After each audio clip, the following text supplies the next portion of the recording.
国3大势力竟想跟我夺宝，我稍一出手就灭了其中之一，吓得另外一个要臣服我。老夫愿投靠天道宗，每年上缴50%收益。陛下三思啊！苏宗主，老夫只有一事相求。你说。这是我皇室天资最高的后人，名为赵天龙。我恳请苏宗主让我这玄孙进入天道宗修行，每个月只需要在灵泉中修炼1天即可。只要苏宗主同意，我大赵皇室现在就可以将您要求的资源奉上。就这个要求？苏宗主有所不知，我皇室已有1000年未诞生元婴。老夫看似年轻，实则年岁已高。待老夫作画，皇室便会顷刻间被人吞并。天龙的天资比昔日老夫还强，只是老夫怕等不到他成长起来的那一天了，故此老夫才希望苏宗主能帮我照拂他1、2。拜见苏先生。不错不错，谦逊有礼。以他的状态，通过我的天体考核并不是问题，可以。苏宗主，这是我皇室最近1年的1半收益，绝无隐瞒，请苏宗主查探。天龙去了天道宗，一定要好好修炼，要尊师重道，谨守本分。皇族请放心，孩儿一定不辜负您的期望。苏宗主，我等告辞，天龙就交给您了。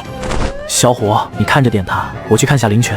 好浓郁的灵气，不愧是浓度到了极点才能诞生的液态灵气。不对啊，这灵泉中的灵气也太精纯了。苏白似乎想到了什么，直接从泉水钻到了地下山脉之中。我们几人都猜错了，这压根不是中品灵脉，而是上品灵脉。还好是上品灵脉的消息没人知道，如果传出去，来到青州争夺的便不是我们这4大元婴势力了。到时候整个帝国都可能在绝世强者的交手中毁灭。但是无所谓，现在他是我的了。没想到这小小的贫瘠之地，竟然还隐藏着一座上品灵脉，难不成此地有什么特殊不成？天道宗山门外热闹非凡，灵脉争夺战中，39万凌霄宗弟子就这样被俘。可累死我了，这不加3都说不过去，谁家好人让坐骑搬山啊？放心好了，等下给你准备一个灵池，让你泡澡。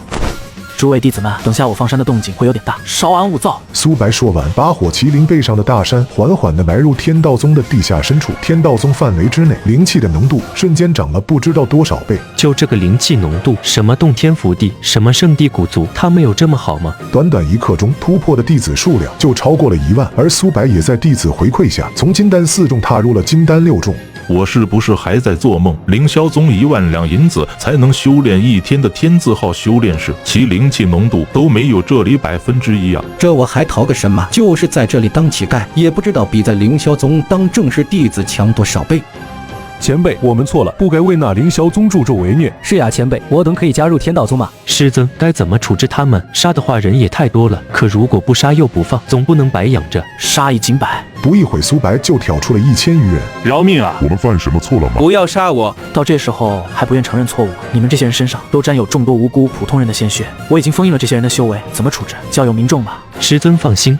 至于你们这些剩下的人，正好凌霄宗的1000里领地内有38处矿场，你们都去挖矿，好好的改造吧。半年之后，你们每人都有一次来天道宗参加天体考核的机会，通过者可成为我天道宗的弟子，失败者继续回去挖矿。挖矿每天4个时辰，每星期可以休息2天，规定的任务必须完成。挖矿的薪水，为了惩罚你们，就每月只发5两银子吧。挖矿竟然还发这么多银子，而且半年之后可以参加天道宗考核，还有这种好事情吗？每天4个时辰，还有休息时间，还不需要交银子，前辈大恩了。顿时间，30万杂役纷纷跪地拜谢，激动的热泪盈眶。但却有个例外，老夫堂堂金丹真人，就是死也不可能去挖。